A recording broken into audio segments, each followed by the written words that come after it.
तर काँग्रेस आणि वंचित 13 जागांवर आघाडीवर। 124 जागांचे कल आतापर्यंत हाती आलेत। सोलापूरमध्ये जेलमध्ये असलेल्या शालन शिंदे यांचा विजय झालेला आहे। मनसे पदाधिकाऱ्याच्या हत्या प्रकरणामध्ये शालन शिंदे या जेलमध्ये आहेत आणि शालन शिंदे यांचा विजय। जेलमध्ये असलेल्या शालन शिंदे यांचा विजय झालेला आहे। मनसे पदाधिकाऱ्याला मारहाण केल्याचा आरोप होता।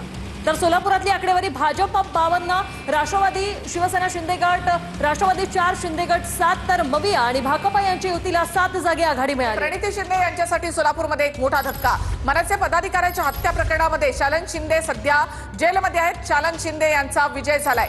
जेलमध्ये असलेला शालन शिंदे यांचा विजय झालेला आहे।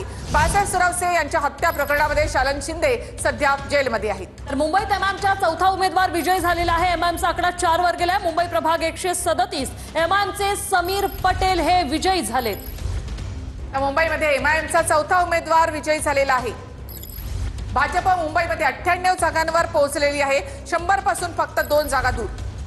224 जागांचे कल जे आहेत ते हाती आलेले आहेत। यामध्ये भाजप शिंदेना 129 जागी आघाडी। वॉर्ड क्रमांक 21 मध्ये लीना देहरकर या विजयी झालेल्या आहेत, तर मनसेच्या सोनाली मिश्रा या पराभूत झाल्यात। भाजप 98, शिवसेना 31, मनसे 9 आणि या ठिकाणी उद्धव ठाकरे यांची शिवसेना।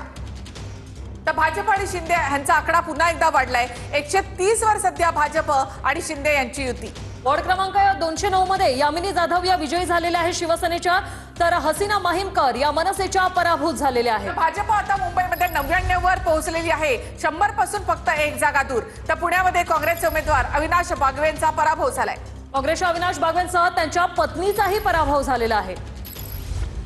तर पुण्यामध्ये काँग्रेसचे उमेदवार अविनाश बागवेंचा पराभव। पुण्यामध्ये भाजपनं मोठी मुसंडी मारली। भाजप पुण्यामध्ये 80 जागा घेऊन आघाडीवर आहे। पुण्यामध्ये पुन्हा एकदा भाजपची सत्ता। सगळ्यात मोठा धक्का तो शरद पवार आणि अजित पवार यांच्या आघाडीला।